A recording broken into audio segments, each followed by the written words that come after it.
आज हम fourth paper की कुछ बात करेंगे, आई मीन ज्योग्राफी की,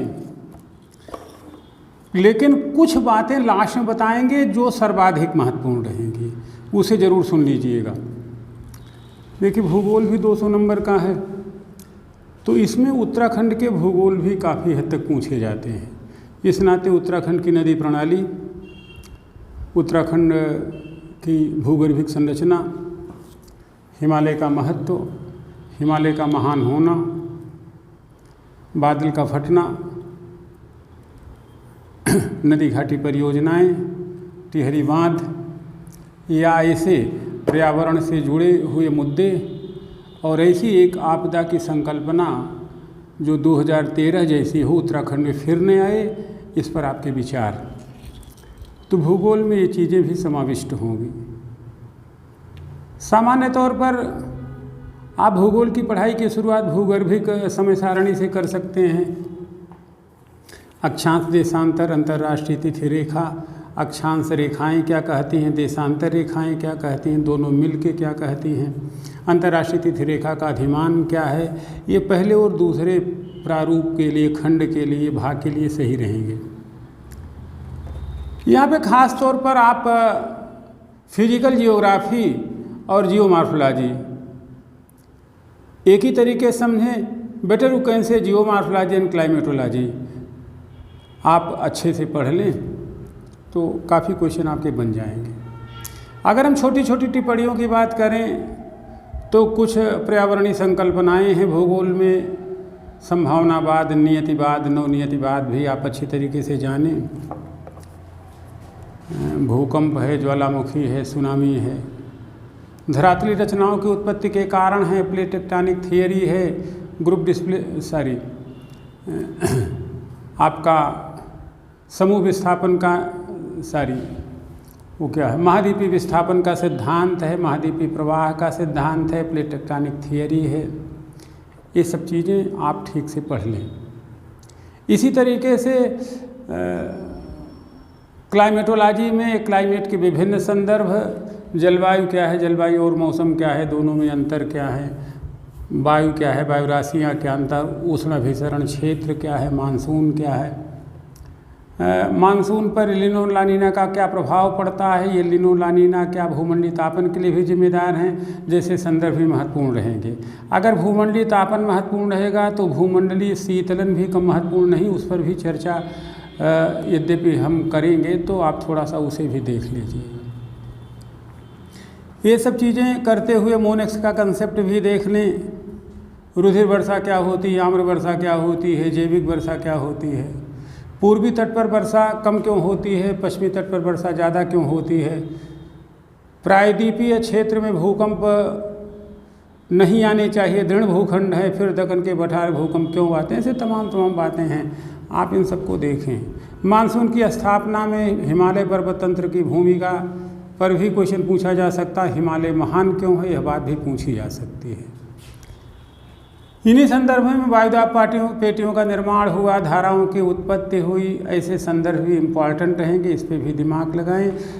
न्यू फाउंडलैंड द्वीप के पास 2 धाराएं मिलती हैं, गल्फ स्ट्रीम की और लेब्राडोर की धारा। इस तरीके से एक समशीतोष्ण जलवायु दशा का निर्माण होता है, इसलिए वहाँ पे उत्तम मत्स्यन केंद्र डागर बैंक और ग्रांट बैंक के तरीके से निर्मित तो हुआ है। ये सब बातें भी देख लें। आगे कुछ बातें भूगोल की और हम बता देंगे जो आर्थिक भूगोल, सामाजिक भूगोल का संदर्भ होगा, तो इतनी चीज़ें आप कवर करें। मानसून की उत्पत्ति की प्रक्रिया को प्रभावित करने वाले कारक भी खास तौर पे देख लें, शीतकालीन मानसून भी देख लें, ग्रीष्मकालीन मानसून तो देखें ही, अलग अलग करके बंगाल की खाड़ी का मानसून और अरब सागर का मानसून भी देखें। तो ये सब चीज़ें आप कवर करो धीरे धीरे करके, तो चीज़ें आपकी कवर में आएंगी। और आज हम आपको 2-4 टर्मिनोलॉजी बता देते हैं। देखें, ये सब चीज़ें अभी नोट्स में नहीं रहेंगी, PDF में नहीं रहेंगी, लेकिन कोशिश करके हम कुछ PDF में हस्तलिखित मैटर, बड़े बड़े क्वेश्चन का, जैसे मानसून की उत्पत्ति में हिमालय पर्वत तंत्र की भूमिका, या ऐसे कोई भी बात बादल का फटना, उत्तराखंड में बादल फटने की घटनाएं ज़्यादा क्यों घटती हैं, या इस तरीके से बातें जो है हम आपको PDF में डाल देंगे। उससे एक आपको गाइडलाइन मिल जाए कैसे लिखना है। तो ये सब बातें हैं। आज हम आपको 2-3 टर्म बताते हैं, 4-5 टर्म। जैसे भौमिक समय सारणी क्या है, हालांकि जो हम बोल रहे हैं ऐसे आपको लिखना है। जियोलॉजिकल टाइम स्केल तो आपको मालूम है, अभी तो हम डिटेल थोड़ा सा मास्टर हैं तो डिटेल बोलेंगे। आज से 7 से 10 अरब पूर्व ब्रह्मांड की उत्पत्ति हुई, बिग बैंग थियरी के थ्रू। 4.6 वर्ष पूर्व पृथ्वी की उत्पत्ति हुई। इस तरीके से काल क्रमानुसार चलते रहे।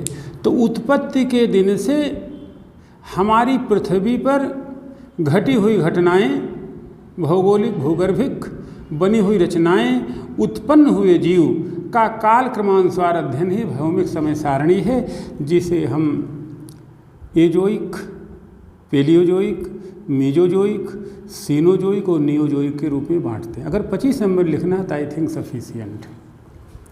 एक टर्म एस्थेनोस्फीयर क्या है, तो एस्थेनोस्फीयर जब हम भूपर्पटी की, धरातल की रचना, पृथ्वी की आंतरिक संरचना का अध्ययन करते हैं तो आपको सामान्य तौर पर 3 भाग मिलते हैं। Number 1 crust, number 2 mantle, number 3 core. But International Union of Geodesy and Geophysics के धरातल पे जब हम देखते हैं तो 6 रचनाएँ होती हैं। क्रस्ट, इसके बाद गटनबर्ग डिस्कंटिन्यू एरिया, फिर एस्थेनोस्फीयर, फिर मैंटल, फिर मोहो डिस्कंटिन्यूटी एरिया, फिर आपका आउटर कोर और इनर कोर। तो ये 6 भाग हुए, crust, Moho discontinuity area, asthenosphere, mantle, outer core and inner core. तो आपका जो एस्थेनोस्फीयर है, शुरुआती 30 किलोमीटर का हिस्सा क्रस्ट है, फिर 1.5 किलोमीटर का हिस्सा मोहो असंबद्धता क्षेत्र है, इसके बाद 2900 किलोमीटर का हिस्सा मैंटल है, उसी 2900 किलोमीटर के शुरुआती 100 से 200 किलोमीटर का हिस्सा एस्थेनोस्फीयर है जो तरल है।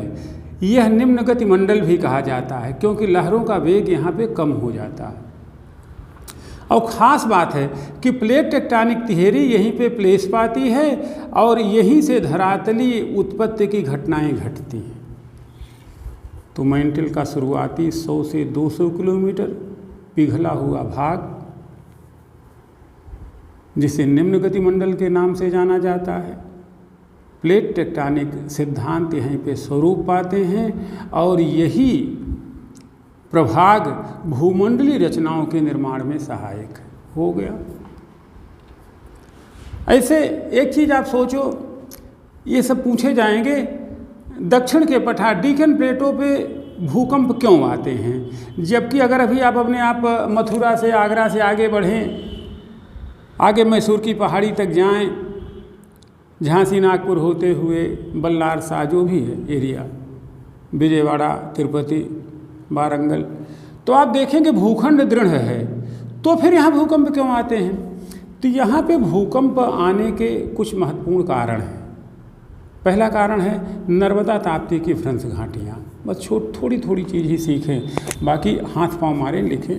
नर्मदा ताप्ती की भ्रंश घाटियाँ तथा प्रायद्वीपीय भारत में 50 से 60 किलोमीटर नीचे अर्ध तरल लावा की परत। और तीसरा कारण पश्चिमी घाट का पश्चिम की ओर खड़ा कगार। तो दीज आर 3 फैक्टर्स जो डिसाइड करते हैं कि प्रायद्वीपीय भारत में भूकंप क्यों आते हैं, जबकि आने नहीं चाहिए क्योंकि ये दृढ़ भूखंड है। नर्मदा ताप्ती की भ्रंश घाटियाँ, प्रायद्वीपीय भारत के 50 से 60 किलोमीटर गहरे बेसाल्टिक लावा की परत जो थोड़ी सी गर्मी पे पिघल जाती है, और पश्चिमी घाट का पश्चिम की ओर खड़ा कगार। तो एक क्वेश्चन 50 शब्द का यह भी हो गया।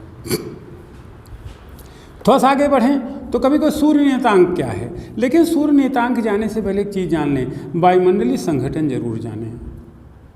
वो परतें जो है ट्रोपोस्फीयर, स्ट्रेटोस्फीयर, मेसोस्फीयर एटसेट्रा। तो खास तौर पे क्षोभ मंडल से परिवर्तन मंडल कहते हैं। वहाँ का संगठन क्या है? गैसियस, वाटर वेपर्स, फिर क्लाउड एंड डस्ट, ये सब चीज़ें थोड़ा सा जानें, ध्यान रहिए। भूमंडलीय तापन के दिन यहीं पर प्रभाविता स्वरूप पाती है। तो यहाँ पे एक पॉइंट पे सूर्य नियतांक क्या है? तो सूर्य नियतांक का मतलब यह है कि per unit area per unit time, धरातल के 1 वर्ग सेंटीमीटर क्षेत्रफल पर 1 मिनट में सूर्यातप की जो मात्रा पड़ती है उसे कहा जाता है सूर्य नियतांक या सोलर कोफिशिएंट। ये होती है 1.94 किलो कैलोरी प्रति वर्ग सेंटीमीटर प्रति मिनट। एक क्वेश्चन थोड़ा सा पूछा जाएगा, ऊष्मा विसंगत क्या? Heat turbulence. तो ऊष्मा विसंगत शब्द से कि ऊष्मी मान में असमानता, तो वस्तुतः ऊष्मी मान में असमानता ही ऊष्मा विसंगति कही जाएगी। अब इसी से जलवायु और मौसम में परिवर्तन होते हैं। धरातल पे हर जगह ऊष्मा मान समान नहीं है, यही ऊष्मा विसंगति है। और that's due to changes in weather and climate, जलवायु परिवर्तन इसी के कारण होता है। ये 2 रूपों में पाई जाए, धनात्मक ऊष्मा विसंगति, ऋणात्मक ऊष्मा विसंगति। सामान्य तथ्य है कि अक्षांश ही डिसाइड करता है कि जलवायु और मौसम कैसा होगा।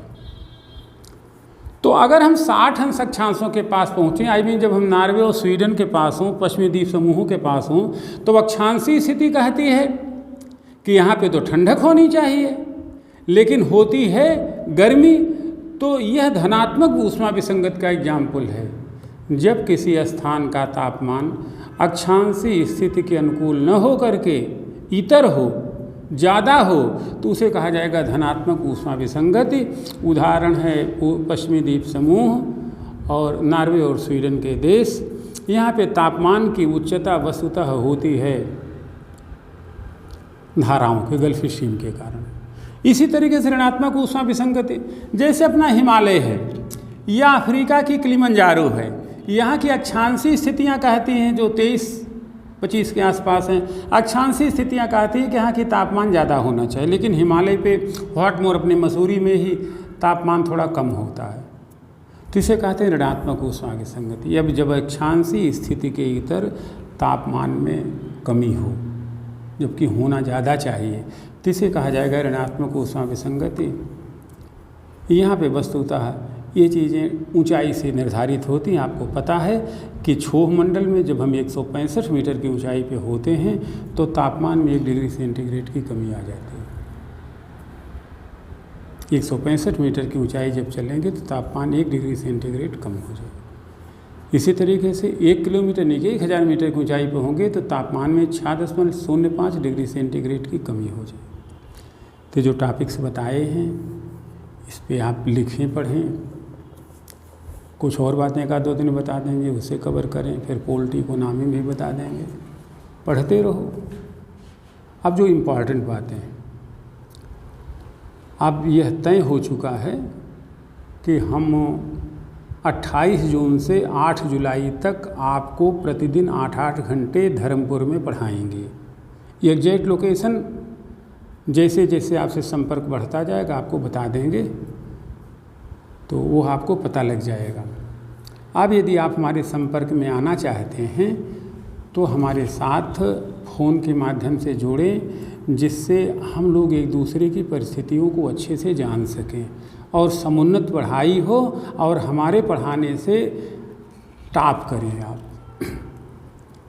किंतु हमारे साथ पढ़ने की कुछ अनिवार्य शर्तें हैं। हमारी भाषा शैली थोड़ी सी प्रशुद्ध है, इसका अंग्रेजी में रूपांतरण भी किया जा सकता है। इस नाते अंग्रेजी के माध्यम भी हमें ज्वाइन कर सकते हैं। हमारी नोट्स उत्कृष्ट रहेगी, उसको अंग्रेजी वाले हिंदी में रूपांतरण कर लें। और हम उत्तर भारत के लोग हैं, जितनी हिंदी हमको आती है और इतना हिंदी आनी चाहिए।